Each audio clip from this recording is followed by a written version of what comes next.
Hi everybody, my name is Vernon and I am an assistant professor and one of the Autism Center directors at UCSB. So I am here to talk to you about fitting in and how the need to belong really is everything.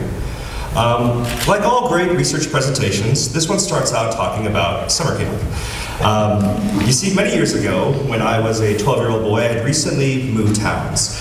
And in doing so, I'd also moved from near the top of the social hierarchy at my old school to kind of lower to mid-management at my new school placement.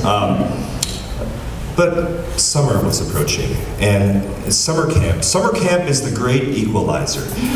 It's the opportunity to reinvent yourself, and no one is none the wiser of who you really are. And guess what? It was actually working for me. At the start of the camp session, I was suddenly and inexplicably cool Ty again. A title that would inevitably fade by the end of the summer, but for those brief moments at summer camp, yes. And why was this possible? So, two reasons. One, there was a personal motivation for me. It was a co-ed summer camp, I should mention. And the other was that the social environment was an accepting one. Camp allowed one to experiment without risk of rejection or ridicule. And this idea of two equally important components, this idea of personal motivation and in a supportive social context, these would be key ingredients in my research pursuits nearly 20 years later down the line. Okay? But first, let's back up and discuss the importance of social relationships. So, social competence. In layman's terms, this is the ability to establish and maintain relationships. Okay? And peer acceptance is really associated with a huge wide range of positive consequences. First of all, personal identity, self-worth, self-esteem. These are all things impacted by our relationships. Okay? Friends make us feel good. They're kind of our social cheerleaders in life. So when we have accomplishments, they're there cheering us on, and when we've fallen down, they're the ones that actually pick us up, dust us off, and who knows, buy us a beer. And speaking of that, friends are also there to reduce our stress level. Who here vents to their friends or their spouse when they've had a hard day or a hard week? Okay? You ever ask yourself, why do we do this? It's because by sharing our stress with others, it helps to alleviate that stress. It actually makes us feel better. And perhaps for this reason, folks with more social connections, they encounter less risk of depression and anxiety. Loneliness is quite literally a killer. And social connections actually serve as an invaluable form of protection against mental illness. We perform better at school. Later on, we perform better on the job when we have social relationships. Heck, we even have better physical health outcomes. Do you know the more social engagements that you have, the less likely you are to contract a common cold? And do you know that the deeper and the more extensive your social networks are, the longer you will actually live? And this isn't just making friends with all the best doctors in town. This is just, there's a protective factor that is built around you when you have people that look out for you and care about you and that you can connect with. Okay? So hopefully by now I've convinced you of the importance of social relationships. So now let's move on to my research area. So I studied social development in people with autism spectrum disorders. And for those of you who don't know what autism is, it's a neurodevelopmental condition, and it usually impacts social communication skills and social interests. And along with that, there's a lot of different manifestations. So we have individuals that have a lot of strong interests in a particular area, people that have really rigid ways of doing things, they might have sensory aversions, they might have repetitive behaviors as well, and they can also look very different. There's an expression, if you've met one person with autism, you've met one person with autism. There are folks that are minimally verbal, that have a lot of support needs, and then we have folks that are in graduate school that are above average intelligence. But they're all kind of united in they have challenges in the social skill domain. So what I do is I primarily design social intervention programs designed to directly target these challenges. So for toddlers, this might look like an early parent education program to boost social engagement in toddlers and get kids finally learning how to talk.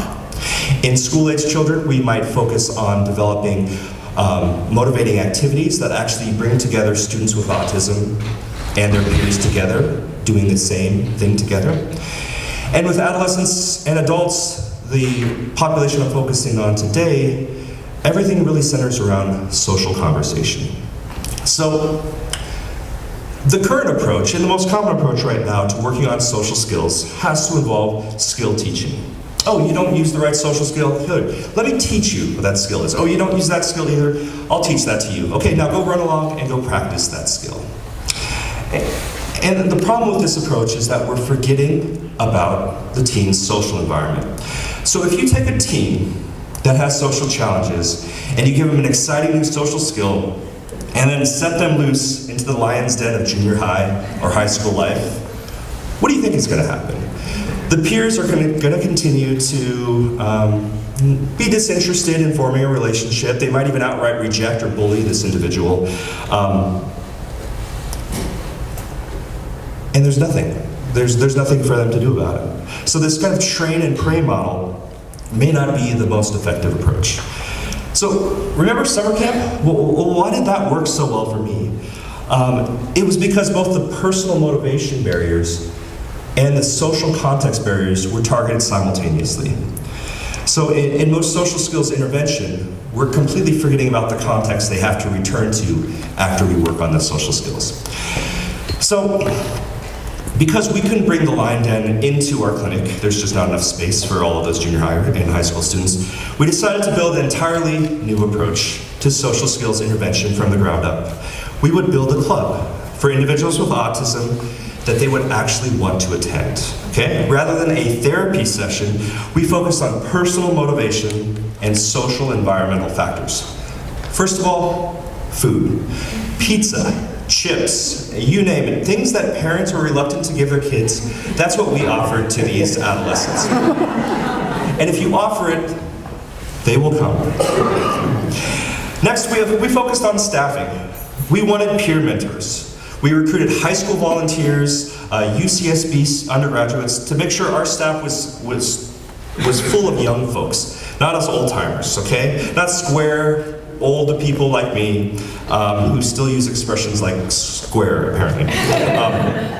And by training these facilitators to be responsive and understanding, we created a setting in which people felt like they actually belonged.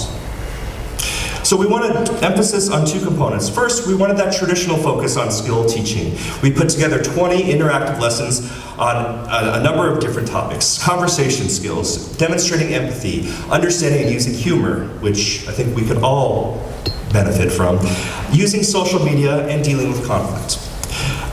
But we also placed heavy emphasis on experiential learning, or learning through social immersion. Just the opportunity to freely socialize in a contained, supportive environment. Folks would hang out, talk about their weekend and vacation plans, talk about favorite movies and TV shows, and just eat food together. And at the same time, they would discreetly be tracking the use of an individually selected social skill. And not just the participants, the so-called volunteers and the facilitators, they were all working on a social skill together. Okay? And here's where the magic happened. Because if you can get to use social skills in a live encounter, that experience itself becomes a teaching tool. Okay? You can experiment, screw up, learn from your mistake, dive right back in, and try again. And because these social partners stayed constant for almost half a year, we saw improvements not only in technical skill use, but also in comfort and confidence. So what happened? We started with a pilot and eventually expanded to a full clinical trial. We measured social skills and competence using almost every measurement you can think of. Parent survey measures, teen survey measures, real life social data. We also, in the interest of covering all our bases in terms of measurement, we wanted to go with something maybe a little less subjective. So before we started them with this, and after every 5 weeks, we would actually film them and a get-to-know-you conversation with somebody they'd never met before. And then what we do is we take this video and do two things with it. We'd actually dissect it and code for concrete social skills that we are observable. And so that way we could actually map how these improved over time. And another thing, we invited people in that didn't know what our project was about, didn't know these folks had autism, and they would give their subjective impressions of how socially desirable and how socially competent these people were before the project, and then they would watch videos later on and rate them again. And what we found is we saw remarkable improvements in people that had no idea what we were doing. For all they knew, they were just watching videos. And so, do you know what we found? It was working. We were building socially competent teams. Parents raved about the differences they saw in their individual children, and also reported a strange thing of they're starting to have friends, not just in the group, but they're making friends with people outside the group. And then what would happen is we invited these same people back 20 weeks after they finished our project altogether. And we were hoping, crossing our fingers, that their social skills had actually maintained and actually stayed at the same level, because that's, otherwise, what's the point? Not only did they maintain, they were actually better than they were 20 weeks ago when we ended the project. So what we had created was self-sustaining social learners. They had picked up the tools that we had given them, and they had ran with that. So just quite remarkable, we were changing lives.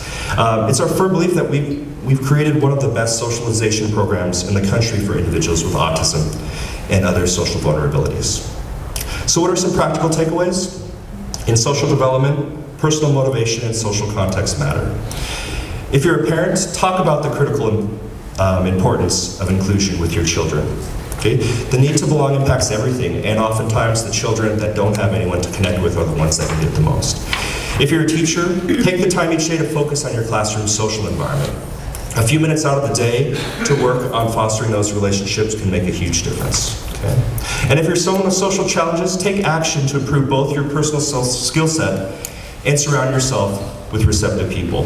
One tip, ask people questions. People love talking about yourself, and no matter what they bring up, it always lends itself to another question. Okay? Next, seek out an opportunity to engage in activity that aligns with your interests. So there's plenty of community organizations out there. If you like knitting, there's a club for that. If you like hiking, there's a club for that. Do you like knitting while hiking? Start up your own club. If you're a person that's interested in improving the lives of socially vulnerable children, I'd love to partner with you to ensure that every child has the same opportunity. And in closing, I just wanted to let you know that that week at summer camp was a social success as well. The trick, wearing a baseball hat backwards. That's a 12-year-old secret move. So by the end of that week-long session, I had acquired several new friends, a girlfriend, who I'd obviously learned everything about because we had 7 days together. And most importantly, I had my first kiss at the end of the camp dance. So I think these accomplishments speak even more loudly than any of my professional experiences as to my role as a social skills expert. Thank you.